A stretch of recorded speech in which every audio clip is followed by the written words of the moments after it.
നമസ്കാരം. ലൈവ് ന്യൂസിലേക്ക് എല്ലാ പ്രേക്ഷകർക്കും സ്വാഗതം. വിശദമായ വാർത്തയിലേക്ക്.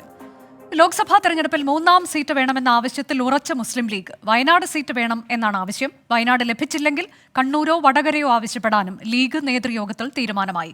നിർണായക UDF നേതൃയോഗം ഉടൻ തിരുവനന്തപുരത്ത് ചേരും. അതിനിടെ പാർട്ടി ആവശ്യപ്പെട്ടാൽ കണ്ണൂരിൽ നിന്ന് മത്സരിക്കുമെന്ന് KPCC അധ്യക്ഷൻ കെ സുധാകരൻ പറഞ്ഞു.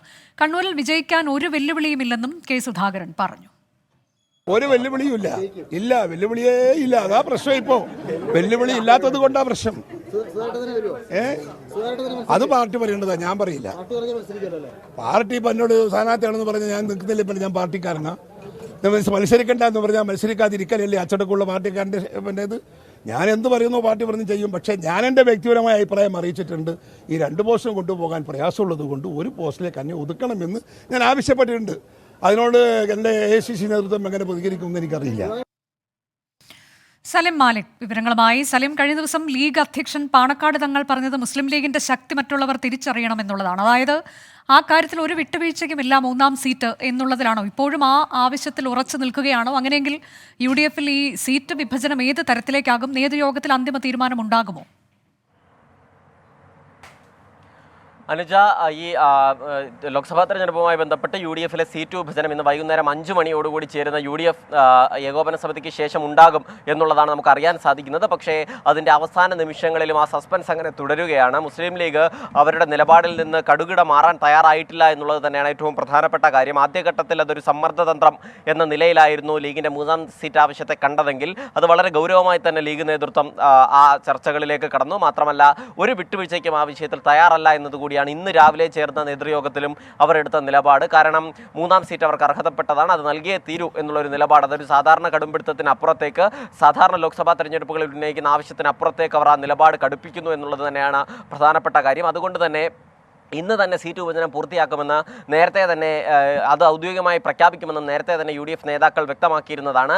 അത് ഇനി എങ്ങനെ നടപ്പാകും എന്നുള്ളതാണ് ഇനി വൈകുന്നേരത്തെ മീറ്റിംഗിന് ശേഷം നമുക്ക് കണ്ടറിയാനുള്ളത്. എന്തായാലും വയനാട് സീറ്റ് എന്നുള്ള ആവശ്യത്തിൽ തന്നെ ലീഗ് നേതൃത്വം ഉറച്ചു നിൽക്കുകയാണ്. ഇനി വയനാട് സീറ്റിലേക്ക് രാഹുൽ ഗാന്ധി വരികയും അത് വിട്ടുതരാൻ കഴിയാത്തൊരു സാഹചര്യം വരികയും ചെയ്താൽ കണ്ണൂർ സീറ്റാണ് ആവശ്യപ്പെടുന്നത്. കണ്ണൂർ സീറ്റിൽ KPCC അധ്യക്ഷൻ മത്സരിക്കാൻ താല്പര്യമില്ല എന്ന് നേതൃത്വത്തെ അറിയിച്ചിട്ടുണ്ട്. അതുകൊണ്ട് തന്നെ കണ്ണൂർ സീറ്റ് വേണം. ഇനി കണ്ണൂർ സീറ്റും നൽകാൻ കഴിയാത്തൊരു സാഹചര്യം വന്നാൽ വടകര സീറ്റ് വേണം. എന്തായാലും 3ാം സീറ്റ് എന്ന ആവശ്യത്തിൽ നിന്ന് ഒരു വിട്ടുവീഴ്ചയ്ക്കും തയ്യാറല്ല എന്നുള്ളതാണ് നിലവിലെയും നിലപാട്. മാത്രമല്ല, ഇന്ന് ഏകോപന സമിതി യോഗം ചേരുന്നതിന് മുൻപ് തന്നെ ഒരു ഉഭയകക്ഷി ചർച്ച കൂടി മുസ്ലിം ലീഗ് നേതൃത്വവുമായി വേണമെന്ന് കോൺഗ്രസ് നേതൃത്വത്തോട് അറിയിച്ചിരുന്നതാണ്. പക്ഷേ അതിന് കോൺഗ്രസ് നേതൃത്വം തയ്യാറായില്ല. അതിൻ്റെ കൂടി പശ്ചാത്തലത്തിൽ അത് എന്തെങ്കിലും തരത്തിലുള്ള ഇന്ന് ഈ തീരുമാനമാകാതെ പോകുന്നൊരു സാഹചര്യത്തിലേക്ക്, വലിയ സമ്മർദ്ദങ്ങളിലേക്ക് UDF പോകുമോ, ഒരു പ്രതിസന്ധിയിലേക്ക് പോകുമോ എന്നുള്ളതുൾപ്പെടെ കാത്തിരുന്ന് കാണേണ്ടതുണ്ട്. അതല്ല, ഇനി ഇതിനെ അനുനയിപ്പിക്കാൻ, ലീഗിനെ അനുനയിപ്പിക്കാൻ മറ്റെന്ത് തന്ത്രമാകും കോൺഗ്രസ് നേതാക്കൾ സ്വീകരിക്കുക ഇന്നത്തെ ഏകോപന സമിതി യോഗത്തിൽ എന്നുള്ളതും ശ്രദ്ധേയമാണ്. അതിൽ രാജ്യസഭാ സീറ്റ് ലീഗ് സ്വാഭാവികമായും ആവശ്യപ്പെടുന്നതാണ്. അതിന് വഴങ്ങുമോ എന്നുള്ളത് പ്രധാനപ്പെട്ട കാര്യമാണ്. അതല്ലെങ്കിൽ അടുത്ത നിയമസഭാ തെരഞ്ഞെടുപ്പിൽ കൂടുതൽ സീറ്റുകൾ ആവശ്യപ്പെടാൻ ലീഗ് നേതൃത്വം നേരത്തെ തന്നെ തീരുമാനിച്ചിരുന്നതാണ്. അത്തരത്തിൽ ആ സമയത്ത് നൽകാം എന്നുള്ളത് അറിയിക്കുമോ എന്നുള്ളതും നോക്കണം. എന്തായാലും ലീഗ് നേതൃത്വത്തോട് കോൺഗ്രസ് നേതൃത്വം ഇപ്പോൾ നേരത്തെ തന്നെ അത് സൂചിപ്പിച്ചിട്ടുണ്ട്. അതായത് പരമാവധി കോൺഗ്രസ് എംപിമാരെ പാർലമെന്റിലേക്ക് എത്തിക്കുക എന്നുള്ളത് നിലവിലെ ഒരു അജണ്ടയാണ്. പക്ഷേ അതിന് കേരളത്തിൽ തന്നെയാണ് ഏറ്റവും സേഫായി തന്നെ സ്ഥാനാർത്ഥികളെ വിജയിപ്പിക്കാൻ കഴിയുന്നത്. അതുകൊണ്ട് സഹകരിക്കണം എന്നുള്ളതായിരുന്നു ലീഗ് നേതൃത്വത്തോട് കോൺഗ്രസ് നേതൃത്വം നടത്തിയ അഭ്യർത്ഥന നടത്തിയ ദിവസങ്ങൾ കഴിഞ്ഞിട്ടും അവർ അവരുടെ ആവശ്യത്തിൽ നിന്ന് പുറകിലേക്ക് പോയിട്ടില്ല എന്നുള്ളത് തന്നെയാണ് പ്രധാനപ്പെട്ട കാര്യം. അതുകൊണ്ട് തന്നെ ഈ അവസാന ദിവസം, ഈ ഏകോപന സമിതി ഇന്ന് ചേരുമ്പോൾ ആ ദിവസം രാവിലെ ചേർന്ന നേതൃയോഗത്തിൽ പോലും വിട്ടുവീഴ്ച വേണ്ട എന്നൊരു നിലപാട് നേതൃത്വം എടുത്തത്. ഉറപ്പായും അത് ചില മുൻകൂട്ടിയുള്ള കാഴ്ചകൾ കണ്ടിട്ട് തന്നെ ആവണം. അത് എന്താകും, ഇനി ലീഗിന് ലോക്സഭാ സീറ്റ് നിഷേധിക്കണമെങ്കിൽ മറ്റെന്ത് നൽകും എന്നുള്ളതൊരു വലിയ ചോദ്യമാണ്. അത് അവർ ഏകോപന സമിതി യോഗത്തിൽ ഉന്നയിക്കുകയും ചെയ്യും. അതെന്തെങ്കിലും തർക്കത്തിലേക്ക് പോകുമോ എന്നുള്ളത് കൂടി കാണണം. എന്തായാലും നിലവിൽ ഇന്ന് ഈ സീറ്റ് വിഭജനം പൂർത്തിയാകുന്ന പക്ഷം ഇന്ന് തന്നെ സ്ഥാനാർത്ഥികളെ പ്രഖ്യാപിക്കാൻ RSPയും ഒപ്പം കേരള കോൺഗ്രസ് ജോസഫ് വിഭാഗവും തീരുമാനിച്ചിട്ടുണ്ട്. കൊല്ലം പാർലമെന്റ് മണ്ഡലത്തിൽ NK പ്രേമചന്ദ്രനും ഒപ്പം തന്നെ കോട്ടയം പാർലമെന്റ് മണ്ഡലത്തിൽ ഫ്രാൻസിസ് ജോർജിനെയും മത്സരിപ്പിക്കാനാണ് RSPയും ഒപ്പം തന്നെ കേരള കോൺഗ്രസ് ജോസഫ് വിഭാഗവും ലക്ഷ്യമിടുന്നത്. അത് മാത്രമല്ല, കോൺഗ്രസിന്റെ സ്ഥാനാർത്ഥികളെയും അധികം വൈകാതെ തന്നെ പുറത്തുവിടാൻ ഈ മാസത്തോടു കൂടി തന്നെ ഈ സ്ഥാനാർത്ഥി നിർണ്ണയം ഉൾപ്പെടെ പൂർത്തിയാക്കി പ്രചരണ രംഗത്തേക്ക് സജീവമായി ഇറങ്ങുക എന്നുള്ളത് തന്നെയാണ് UDF നേതൃത്വം കണക്ക് കൂട്ടുന്നത്. പക്ഷേ അതിനെല്ലാം പ്രതിസന്ധിയായി നിൽക്കുന്നത് ലീഗിന്റെ ഈ കടുംപിടുത്തമാണ്. ഈ 3ാം സീറ്റ് ആവശ്യമാണ് എന്നുള്ളത് തന്നെയാണ് വസ്തുത. അനുജ, ശരി, അതാണ്. ഏതായാലും മുസ്ലിം ലീഗ് 3ാം സീറ്റ് ആവശ്യത്തിൽ നിന്ന് പിന്നോട്ടില്ല എന്നുള്ളതാണ്. ഇന്നിപ്പോൾ UDF നേതൃയോഗം അല്പസമയത്തിനകം നടക്കും. ഈ വിഷയം വിശദമായി തന്നെ യോഗത്തിൽ ചർച്ചയാകും. മറ്റൊരു വാർത്ത, BJP ദേശീയ അധ്യക്ഷൻ JP നദ്ദ രാജ്യസഭയിലേക്ക് ഗുജറാത്തിൽ നിന്നാകും രാജ്യസഭയിലേക്ക് മത്സരിക്കുക. കേന്ദ്ര സഹമന്ത്രി L. മുരുകൻ മധ്യപ്രദേശിൽ നിന്ന് രാജ്യസഭയിലേക്ക് മത്സരിക്കും. കോൺഗ്രസ് വിട്ട് BJPയിൽ ചേർന്ന അശോക് ചവാൻ മഹാരാഷ്ട്രയിൽ നിന്ന് മത്സരിക്കും. ആരോഗ്യമന്ത്രി മൻസുഖ് മാണ്ഡവ്യയ്ക്കും പുരുഷോത്തം രൂപാലയ്ക്കും രാജ്യസഭാ സീറ്റ് നൽകിയില്ല.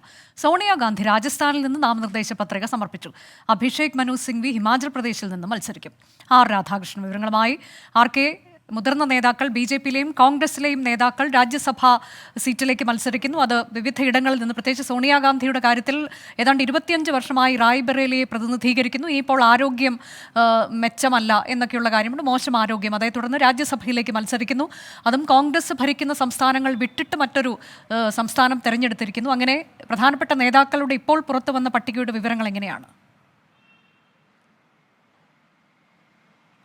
അനുജ സൂചിപ്പിച്ചതുപോലെ കോൺഗ്രസിനെ സംബന്ധിച്ച് വളരെ പ്രധാനപ്പെട്ട ഒരു മാറ്റമാണ് സോണിയാഗാന്ധി ലോക്സഭയിൽ നിന്ന് രാജ്യസഭയിലേക്ക് എത്തുന്നു എന്നുള്ളത്. അവരുടെ പാർലമെന്ററി ചരിത്രത്തിൽ റായ്ബറേലിയിൽ നിന്ന് സോണിയാഗാന്ധി മത്സരിച്ച് ഏറ്റവും കഠിനമേറിയ ഘട്ടങ്ങളിൽ പോലും വിജയിച്ചിട്ടുള്ള ഒരു സാഹചര്യമാണ് ഉള്ളത്. കഴിഞ്ഞ തവണ അമേത്തിയിൽ രാഹുൽ ഗാന്ധി പരാജയപ്പെടുന്ന സമയത്തും സോണിയാഗാന്ധി മാത്രമാണ് ഉത്തർപ്രദേശിൽ കോൺഗ്രസിന് ഉണ്ടായിരുന്നത്. അങ്ങനെയുള്ള ഒരു അവസ്ഥയിൽ റായ്ബറേലിയിൽ നിലവിലുള്ള സാഹചര്യത്തിൽ ഇനി BJPയിലേക്ക് ചേർന്ന മുൻപ് കോൺഗ്രസിന്റെ റായ്ബറേലിയിലെ വളരെ ശക്തനായിട്ടുള്ള നേതാവ് അദിതി സിംഗ് മത്സരിക്കും എന്ന ഒരു സാഹചര്യം നിലനിൽക്കുകയും ചെയ്യുമ്പോൾ സോണിയാഗാന്ധി അവിടെ നിന്ന് സ്വാഭാവികമായിട്ടും പിന്മാറും എന്ന സൂചനകളായിരുന്നു നേരത്തെ ഉണ്ടായിരുന്നത്. അതിനെ സ്ഥിരീകരിച്ചുകൊണ്ടാണ് ഇപ്പോൾ കോൺഗ്രസ് ഈ തീരുമാനത്തിൽ സോണിയാഗാന്ധിയുടെ നാമനിർദ്ദേശം യാഥാർത്ഥ്യമാക്കിയിരിക്കുന്നത്. പ്രിയങ്ക ഗാന്ധി ഇനി റായ്ബറേലിയിൽ നിന്ന് മത്സരിക്കും എന്നാണ് അറിയാനായിട്ട് സാധിക്കുന്നത്.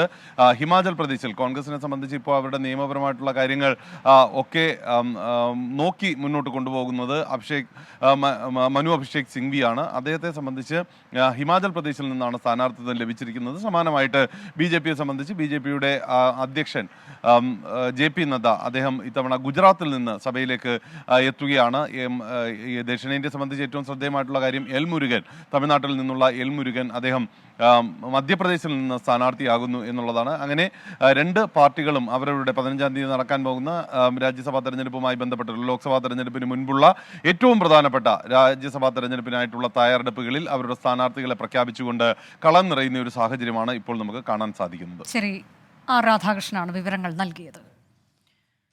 പേടിഎം ബാങ്കിംഗ് ആപ്പിനെതിരെ ED അന്വേഷണം. ചട്ടവിരുദ്ധമായി നടത്തിയ സാമ്പത്തിക ഇടപാടുകൾ സംബന്ധിച്ചാണ് അന്വേഷണം. R. രാധാകൃഷ്ണൻ തുടരുന്നുണ്ട്. വിശദാംശങ്ങളുമായി RK, ഏത് തരത്തിലേക്കാണ് ED അന്വേഷണം കടക്കുന്നത്? ഏതെല്ലാം വിവരങ്ങൾ EDയുടെ അന്വേഷണ പരിധിയിൽ വരും?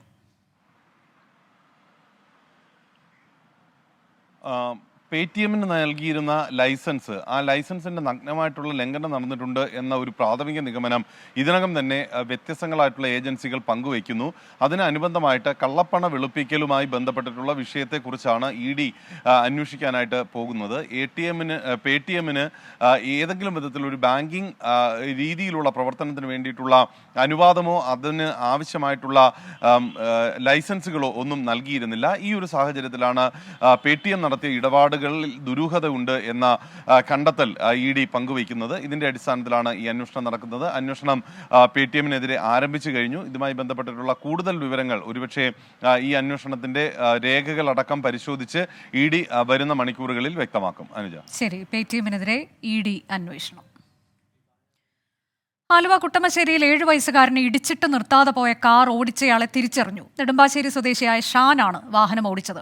അപകടമുണ്ടാക്കിയ കാർ ഇന്ന് രാവിലെ ഇടപ്പള്ളിയിൽ നിന്ന് പോലീസ് കസ്റ്റഡിയിലെടുത്തു. സംഭവത്തിൽ പോലീസ് FIR രജിസ്റ്റർ ചെയ്തു. ഇന്നലെ രാത്രിയാണ് അപകടമുണ്ടായത്. ശ്വാസകോശത്തിലും കരളിലും തലച്ചോറിലും ഗുരുതരമായി ക്ഷതമേറ്റ കുട്ടി വെന്റിലേറ്ററിൽ തുടരുകയാണ്. ആ സമയം തന്നെ ഓടിച്ചിരുന്ന ആള് നമ്മളിപ്പോൾ കൂട്ടിക്കൊണ്ടുവന്ന വിശദമായിട്ടുള്ള ചോദ്യം ചെയ്തിട്ടുണ്ട്. അതിൽ നമ്മൾ വണ്ടി ഐഡന്റിഫൈ ചെയ്തിട്ടുണ്ട്. വണ്ടി ഓടിച്ചിരുന്ന ആളെ ഐഡന്റിഫൈ ചെയ്തിട്ടുണ്ട്. ഐഡന്റിഫൈൻ്റെ അടിസ്ഥാനത്തിൽ ഇനിയും CA കൂടുതലായിട്ട് ചോദിച്ചിട്ട് അറസ്റ്റ് രേഖപ്പെടുത്തി ബാക്കി നടപടിയിലേക്ക് പോകും. ഷാൻ എന്ന് പറയുന്ന ആളാണ് വാഹനം ഓടിച്ചിരുന്നതായിട്ടാണ് ഇതുവരെയുള്ള അന്വേഷണത്തിൽ നമുക്ക് മനസ്സിലാകുന്നത്. ഇനി കൂടുതലായിട്ടൊന്നുകൂടെ ചോദിക്കും. അതിൻ്റെ അടിസ്ഥാനത്തിലാണ് അല്ല, അതിനകത്ത് ഇപ്പോൾ പല റീസണുകൾ പറയുന്നുണ്ട്. അതൊന്നുകൂടെ ക്ലാരിഫൈ ചെയ്യണം. ക്ലാരിഫൈ ചെയ്തെങ്കിലേ ആ റീസണിലേക്ക് വരത്തുള്ളൂ. ശ്രീകാന്ത് വിവരങ്ങളുമായി. ശ്രീകാന്ത്, ആദ്യം അറിയേണ്ടത് ഈ കുഞ്ഞിന്റെ ആരോഗ്യനില എങ്ങനെയുണ്ട്? ഗുരുതരാവസ്ഥയിലാണ്, വെന്റിലേറ്ററിലാണ് എന്ന വിവരം. അതിനപ്പുറത്തേക്ക് എന്താണ് പ്രതീക്ഷ നൽകുന്ന വിവരങ്ങൾ എന്തെങ്കിലും ഉണ്ടോ? അനുജ 24 മണിക്കൂർ കഴിയാതെ കുഞ്ഞിന്റെ ആരോഗ്യനിലയിൽ യാതൊന്നും തന്നെ പറയാൻ സാധിക്കില്ല എന്നാണ് ഡോക്ടർമാർ പറയുന്നത്. രണ്ട്, ഈ കുഞ്ഞിന്റെ ശ്വാസകോശം, തലച്ചോർ, അതോടൊപ്പം തന്നെ ലിവർ ഉൾപ്പെടെയുള്ള അവയവങ്ങൾക്ക് വലിയ തോതിൽ പരിക്കേറ്റിട്ടുണ്ട്. അതിനാൽ വെന്റിലേറ്ററിൽ തുടരുകയാണ്. ഒരു 24 മണിക്കൂർ നേരത്തെ നിരീക്ഷണം എന്തായാലും വേണം എന്ന് ഡോക്ടർമാർ ഇന്ന് രാവിലെ കൂടി ഇക്കാര്യത്തിൽ വ്യക്തമാക്കിയിട്ടുണ്ട്. മരുന്നിനോടൊന്നും തന്നെ ഈ കുഞ്ഞ് പ്രതികരിക്കുന്നില്ല എന്നുള്ളതാണ് ഡോക്ടർമാർ ചൂണ്ടിക്കാണിക്കുന്നത്. ഇനി ഇതിന്റെ കേസിന്റെ വഴിയിലേക്ക് വരികയാണെങ്കിൽ, ഇത് തൃക്കാക്കര HMT കോളനി സ്വദേശിനിയായ രഞ്ജിനി എന്നയാളുടെ വാഹനമാണ് ഇത്. ഈ വാഹനം ഓടിച്ചിരുന്നത്, ഈ അപകടം നടക്കുമ്പോൾ വാഹനം ഓടിച്ചിരുന്നത് ഇവരുടെ സുഹൃത്തായ നെടുമ്പാശ്ശേരി സ്വദേശി ഷാനാണ്. ഈ സമയത്ത് രഞ്ജിനിയും ഈ വാഹനത്തിലുണ്ടായിരുന്നു. ഇവർ ഒരു ക്ഷേത്രത്തിൽ പോയ ശേഷം മടങ്ങി വരുമ്പോഴാണ് ഈ അപകടം ഉണ്ടായത് എന്നുള്ളതാണ് മനസ്സിലാക്കാൻ സാധിക്കുന്നത്. അങ്ങനെയാണ് ഈ അപകടം കുട്ടമശ്ശേരിയിൽ വെച്ച് നടക്കുന്നത്. നിലവിൽ പോലീസ് രണ്ടുപേരെയും കസ്റ്റഡിയിൽ എടുത്തിട്ടുണ്ട്. അറസ്റ്റ് രേഖപ്പെടുത്തിയിട്ടില്ല. അന്വേഷണം പുരോഗമിച്ചുകൊണ്ടിരിക്കുകയാണ്. വൈകുന്നേരത്തോടു കൂടി അറസ്റ്റ് രേഖപ്പെടുത്തി കോടതിയിൽ ഹാജരാക്കും എന്നാണ് മനസ്സിലാക്കാൻ സാധിക്കുന്നത്. നിലവിൽ ഇപ്പോൾ IPC പ്രകാരമുള്ള വിവിധ വകുപ്പുകൾ ഇവർക്കെതിരെ ചുമത്തിയിട്ടുണ്ട്. മോട്ടോർ വെഹിക്കിൾ ആക്ട് പ്രകാരമുള്ള വകുപ്പുകൾ ഇവർക്കെതിരെ ചുമത്തുകയും ചെയ്തിട്ടുണ്ട്. പോലീസ് ഈ വിഷയത്തിൽ അന്വേഷണം നടത്തുകയാണ്. ഈ വാഹനം കസ്റ്റഡിയിലെടുത്ത് സൂക്ഷിച്ചിട്ടുണ്ട്. ശരി, കുട്ടമശ്ശേരിയിൽ കുട്ടിയെ കാറിടിച്ച സംഭവത്തിലാണ് ഇപ്പോൾ പ്രതികളെ കസ്റ്റഡിയിലെടുത്തത്. കോഴിക്കോട് നടുമണ്ണൂർ LP സ്കൂളിൽ പൂജ നടത്തിയത് ചട്ടലംഘനമെന്ന് AEOയുടെ റിപ്പോർട്ട്. പൊതുവിദ്യാഭ്യാസ ഡയറക്ടറുടെ നിർദ്ദേശപ്രകാരമാണ് AEO അന്വേഷണം നടത്തിയത്. റിപ്പോർട്ടിൽ സ്കൂൾ മാനേജർക്കെതിരെയും പരാമർശമുണ്ട്. രാത്രി സ്കൂൾ തുറന്ന് ക്ലാസ് മുറിയിലും പ്രധാന അധ്യാപികയുടെ മുറിയിലും പൂജ നടത്തി. AEOയുടെ അന്വേഷണ റിപ്പോർട്ടിന്റെ വിവരങ്ങൾ 24-ന് ലഭിച്ചു. അഭിജിത്ത് മുഴക്കുന്ന് വാർത്തയുടെ വിശദാംശങ്ങളുമായി. അഭിജിത്ത്, ഇതിലിപ്പോൾ ആരൊക്കെയാണ് ഇതിൽ പങ്കാളികളായിരിക്കുന്നത് എന്നടക്കം ഈ റിപ്പോർട്ടിൽ ഉണ്ടല്ലോ. ഏത് തരത്തിലേക്ക് ഇവർ ഇതിൽ കുറ്റം ചെയ്തിട്ടുണ്ട് എന്നതാണ് റിപ്പോർട്ടിൽ വ്യക്തമാക്കുന്നത്. അനുജ, നെടുമണ്ണൂർ LP സ്കൂളിലെ മാനേജർക്കെതിരെയാണ് പ്രധാനമായും AEOയുടെ റിപ്പോർട്ടിൽ കണ്ടെത്തലുള്ളത്. ഈ റിപ്പോർട്ടിൽ പറയുന്നത് ഇപ്രകാരമാണ്: സ്കൂളിലെ പ്രധാന അധ്യാപിക അറിയാതെയാണ് പൂജ നടന്നത്. ഒപ്പം രാത്രി സമയത്ത് സ്കൂൾ തുറന്ന് ക്ലാസ് മുറിയിലും ഒപ്പം തന്നെ പ്രധാന അധ്യാപികയുടെ മുറിയിലും ഈ ഗണപതി ഹോമം നടന്നു. കൂടാതെ നാട്ടുകാർ അറിയിച്ചപ്പോൾ പ്രധാന അധ്യാപിക ഇടപെടുന്ന ഒരു സാഹചര്യമുണ്ടായി. പക്ഷേ പ്രധാന അധ്യാപിക ഇടപെട്ടിട്ടും ഈ പൂജ, ഗണപതി ഹോമം നിർബാധം തുടരുന്ന ഒരു സ്ഥിതിയാണ് സ്കൂളിൽ ഉണ്ടായത്. ഇത്തരം കണ്ടെത്തലുകളാണ് നിലവിൽ പൊതുവിദ്യാഭ്യാസ ഡയറക്ടർക്ക് AEO കൊടുത്ത റിപ്പോർട്ടിൽ സൂചിപ്പിക്കുന്നത്. അതായത് സ്കൂൾ മാനേജറുടെ നിർദ്ദേശപ്രകാരം അല്ലെങ്കിൽ സ്കൂൾ മാനേജറുടെ അറിവോടുകൂടിയാണ് ഈ പൂജ നടന്നത് എന്നുള്ള കാര്യം ഈ AEOയുടെ കണ്ടെത്തലിലുണ്ട്. കൂടാതെ പ്രധാന അധ്യാപികയുടെ നിർദ്ദേശം ഇവർ അവഗണിച്ചുവെന്നും റിപ്പോർട്ടിൽ പറയുന്നു. ഇന്നലെ രാത്രിയോടുകൂടിയാണ് ഈ ഗണപതി ഹോമം നടക്കുന്ന ഒരു സാഹചര്യം, നെടുമണ്ണൂർ LP സ്കൂളിൽ ഗണപതി ഹോമം നടക്കുന്ന ഒരു സാഹചര്യം ഉണ്ടായത്. നാട്ടുകാരും ഒപ്പം തന്നെ DYFI, SFI അടക്കമുള്ള സംഘടനകൾ എത്തിയാണ് ഇതിനെതിരെ ഒരു പ്രതിഷേധം സ്ഥലത്ത് നടത്തിയത്. തുടർന്ന് തൊട്ടിൽപ്പാലം പോലീസൊക്കെ എത്തിയതിനു ശേഷം ഈ പൂജ പാതി വഴിയിൽ ഉപേക്ഷിക്കേണ്ട ഒരു സാഹചര്യവും ഉണ്ടായി. തുടർന്ന് ഈ സ്കൂൾ മാനേജറെ പോലീസ് കസ്റ്റഡിയിലെടുത്തു. അവരുടെ അറസ്റ്റ് രേഖപ്പെടുത്തി വിട്ടയക്കുകയും ചെയ്തു. ഏതായാലും ഈ സ്കൂൾ മാനേജർക്കെതിരെ കണ്ടെത്തലുകൾ വന്നിരിക്കുന്നു. ഒപ്പം തന്നെ ഈ സംഘടനകളുടെ ഭാഗത്തു നിന്ന്, SFI, DYFI അടക്കമുള്ള സംഘടനകളുടെ ഭാഗത്തു നിന്ന് ഇപ്പോഴും പ്രതിഷേധം ഉണ്ടാകുന്നുണ്ട്. ഇന്ന് രാവിലെയും സ്കൂളിലേക്ക് SFIയും DYFIയും പ്രതിഷേധം നടത്തിയിട്ടുണ്ട്. വരും നാളുകളിലും പ്രതിഷേധം കടുപ്പിക്കുമെന്ന ഒരു സൂചന കൂടി അവർ നൽകുന്നുണ്ട്. അനുജ, ഇതിലിപ്പോൾ ഈ മാനേജറുടെ ഭാഗത്തു നിന്നൊക്കെ എന്തെങ്കിലും വിശദീകരണം ഈ വിഷയത്തിൽ ലഭിക്കുന്നുണ്ടോ അഭിജിത്ത്? അനുജ, നിലവിൽ അവർ ഒരു പ്രതികരണം നടത്തിയിട്ടില്ല. നമുക്കിപ്പോൾ നിലവിൽ അറിയാനായി സാധിക്കുന്നത് ചില BJP ബന്ധങ്ങൾ ഇവർക്കുണ്ട് എന്നുള്ളതാണ്. ഈ സ്കൂൾ മാനേജർക്ക് ചില BJP ബന്ധങ്ങളുണ്ട്. അതിനാൽ തന്നെ പ്രാദേശിക BJP നേതാക്കളുടെ കൂടി, പ്രാദേശിക BJP പ്രവർത്തകരുടെ കൂടി നേതൃത്വത്തിലാണ് ഈ സ്കൂൾ മാനേജറുടെ മകനും ഈ പ്രവർത്തകരും ചേർന്ന് ഗണപതി ഹോമം നടത്തിയത് എന്നുള്ളതാണ് നമുക്ക് ലഭിക്കുന്ന വിവരം. SFI, DYFI പ്രവർത്തകർ ആരോപിക്കുന്നതും ഇത്തരത്തിൽ തന്നെയാണ്. ഒരു കാര്യം കൂടി, ഈ പ്രധാനാധ്യാപിക സജിതയുടെ ഒരു പ്രതികരണവും നേരത്തെ പുറത്തു വന്നിരുന്നു. അത് ഈ AEOയോട് അവർ ഇക്കാര്യം വിശദീകരിച്ചതാണ് എന്നുള്ള കാര്യം കൂടി പ്രധാന അധ്യാപിക പറയുന്നുണ്ട്. അതായത് താൻ സ്കൂളിൽ നിന്ന് പുറത്തു പോകുന്നത് വരെ, അതായത് വൈകുന്നേരം സ്കൂൾ അടച്ചതിന് ശേഷം താൻ പുറത്തു പോകുന്നത് വരെ ഇത്തരം സംഭവങ്ങൾ തന്റെ ശ്രദ്ധയിൽപ്പെട്ടിട്ടില്ല. തുടർന്ന് നാട്ടുകാർ അറിയിച്ചതിനെ തുടർന്നാണ് താൻ ഇത്തരം ഒരു വിവരം അറിയുന്നത്. തുടർന്ന് താൻ അവരോട് ഇത് നിർത്താൻ ആവശ്യപ്പെട്ടു തുടങ്ങിയ കാര്യങ്ങൾ പ്രധാന അധ്യാപികയും പറയുന്നുണ്ട്. ഏതായാലും അത് തന്നെയാണ് ഇപ്പോൾ നിലവിൽ AEOയുടെ ഒരു റിപ്പോർട്ടായി പുറത്തു വരികയും ചെയ്തിട്ടുള്ളത്. അനുജ. കോഴിക്കോട് നടുമണ്ണൂർ LP സ്കൂളിലെ പൂജയുമായി ബന്ധപ്പെട്ടാണ് ഇപ്പോൾ AEO റിപ്പോർട്ടിന്റെ വിവരങ്ങൾ പുറത്തു വന്നിട്ടുള്ളത്. കൃത്യമായ ചട്ടലംഘനം നടന്നിട്ടുണ്ട്. മാനേജർക്കെതിരെയും ഇതിൽ പരാമർശങ്ങളുണ്ട്. മാനേജറും ചട്ടലംഘനം നടത്തുന്നതിൽ കൂട്ടുനിന്നു എന്നുള്ളതാണ്. പ്രധാനാധ്യാപിക അറിയാതെയാണ് ഇത്തരത്തിൽ പൂജ നടത്തിയത്. ഇന്നത്തെ മറ്റൊരു വാർത്ത, സംസ്ഥാനത്തെ വന്യജീവി ആക്രമണത്തെക്കുറിച്ച് നിയമസഭയിൽ പ്രമേയം അവതരിപ്പിച്ച് വനമന്ത്രി A.K. ശശീന്ദ്രൻ. ഉപദ്രവകാരികളായ വന്യജീവികളെ വെടിവെച്ച് കൊല്ലാൻ കേന്ദ്ര സർക്കാർ അനുമതി നിഷേധിക്കുന്നു. പ്രായോഗിക വ്യവസ്ഥകൾ ഉൾപ്പെടുത്തി കേന്ദ്ര നിയമത്തിൽ ഭേദഗതി വരുത്തണം. കാട്ടുപന്നിയെ ക്ഷുദ്രജീവിയായി പ്രഖ്യാപിക്കണമെന്നും പ്രമേയത്തിൽ ആവശ്യപ്പെടുന്നു.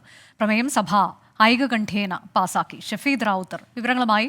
ഷഫീദ്, ഇതിനോടകം തന്നെ പലവട്ടം ഈ തരത്തിൽ ഈ വിഷയത്തിലൊക്കെയുള്ള ചർച്ചകളും കാര്യങ്ങളും ഒക്കെ നടന്നിട്ടുള്ളതാണ്. അതിൽ നിലവിലുള്ള ചില വ്യവസ്ഥകൾ എത്രത്തോളം ബുദ്ധിമുട്ടുണ്ടാക്കുന്നു എന്നുള്ളത് മന്ത്രിയും മുൻപ് പലവട്ടം പറഞ്ഞിട്ടുള്ളതുമാണ്. ഇപ്പോൾ ഈ ഒരു പ്രമേയം പാസ്സാക്കുമ്പോൾ അതിന്റെ പ്രാധാന്യം എത്രത്തോളമാണ്? അനുജ, വയനാട്ടിൽ കഴിഞ്ഞ ദിവസം ഉണ്ടായ കാട്ടാനാക്രമണം അടക്കമുള്ള കാര്യങ്ങൾ നിലനിൽക്കുമ്പോഴാണ് നിയമസഭയിൽ ഇങ്ങനെ ഒരു പ്രമേയം പാസ്സാക്കിയതെന്നുള്ളത് ഏറ്റവും പ്രധാനപ്പെട്ട കാര്യമാണ്. ഈ വന്യജീവികൾ പെറ്റുപെരുകി ജനവാസ മേഖലയിലേക്ക് ഇറങ്ങുന്ന അതിഗുരുതര സാഹചര്യം സംസ്ഥാനത്തുണ്ടെന്ന് പ്രമേയത്തിൽ പറയുന്നു. കേന്ദ്ര സർക്കാർ ഉപദ്രവകാരികളായ വന്യജീവികളെ ഉന്മൂലനം ചെയ്യാൻ അനുമതി നിഷേധിക്കുന്നുവെന്നും കുറ്റപ്പെടുത്തലുണ്ടായി. 3 പ്രധാന ആവശ്യങ്ങളാണ് പ്രമേയത്തിൽ ഉള്ളത്. അതിലൊന്ന്, അടിയന്തര നടപടി സ്വീകരിക്കാനുള്ള അധികാരം ചീഫ് വൈൽഡ് ലൈഫ് വാർഡനൊപ്പം ചീഫ് ഫോറസ്റ്റ് കൺസർവേറ്റർ എന്നിവർക്കും ഉണ്ടാകണം. പ്രായോഗിക വ്യവസ്ഥകൾ ഉൾപ്പെടുത്തി കേന്ദ്ര നിയമത്തിൽ ഭേദഗതി വരുത്തണം. കാട്ടുപന്നികളെ ക്ഷുദ്രജീവിയായി പ്രഖ്യാപിക്കണമെന്നും പ്രമേയത്തിൽ ആവശ്യപ്പെടുന്നുണ്ട്. പ്രമേയത്തിൽ പ്രതിപക്ഷം ഭേദഗതിയും നിർദ്ദേശിച്ചിരുന്നു. പ്രത്യേകിച്ച് വന്യജീവി ആക്രമണങ്ങൾക്കുള്ള നഷ്ടപരിഹാര തുക ഉയർത്തണമെന്ന് T. സിദ്ദീഖ് MLA ആവശ്യപ്പെട്ടു. എന്നാൽ നഷ്ടപരിഹാര തുക ഉയർത്തുന്നത് സംസ്ഥാനത്തിന്റെ പരിധിയിൽ വരുന്ന കാര്യമാണെന്നും അത് പ്രമേയത്തിൽ ഉൾക്കൊള്ളിക്കാനാവില്ല എന്നും വനം മന്ത്രി മറുപടി നൽകി. പിന്നാലെയാണ് പ്രമേയം നിയമസഭ ഐക്യകണ്ഠേന പാസാക്കിയത്. അനുജ. ശരി, ഷഫീദ് റാവുത്തറാണ് വിവരങ്ങൾ നൽകിയത്. വന്യജീവി ആക്രമണം പ്രമേയമായി ഐകകണ്ഠ്യേന ഇതിൽ ചില വ്യവസ്ഥകളിലൊക്കെ മാറ്റം വരുത്തണം എന്നാവശ്യപ്പെട്ടുള്ള പ്രമേയമാണ് സഭ പാസാക്കിയത്. വനംവകുപ്പിനെ വലച്ച മാനന്തവാടിയിലെ ആളെക്കൊല്ലിക്കാട്ടാന ബാവലി പരിസരത്ത് തന്നെ തുടരുന്ന ആനയെ പിടികൂടാൻ 4ാം ദിവസവും ശ്രമം തുടരുകയാണ്. മറ്റൊരു മോഴയാനയുടെ സാന്നിധ്യവും അടിക്കാടുമാണ് ദൗത്യത്തിന് വെല്ലുവിളിയാകുന്നത്. സുർജിത്ത് അയ്യപ്പത്ത് ബാവലിയിൽ നിന്ന്. സുർജിത്ത്, ഇപ്പോൾ 4ാം ദിവസമായിട്ടും ആന എവിടെയാണ് എന്നത് ഇന്നിപ്പോൾ കൃത്യമായി സിഗ്നൽ ലഭിച്ചിട്ടുണ്ടോ? മറ്റൊരു മോഴയാനയുടെ സാന്നിധ്യം, അടിക്കാട്, ഇതെല്ലാം ഈ ദൗത്യം പൂർത്തിയാക്കുന്നതിന് വെല്ലുവിളിയായി മാറുകയും ചെയ്യുന്നു. ഏത് തരത്തിലേക്ക് ഇത് മുന്നോട്ട് പോകുമെന്നുള്ളതാണ് സംഘത്തിന്റെ പ്രതീക്ഷ?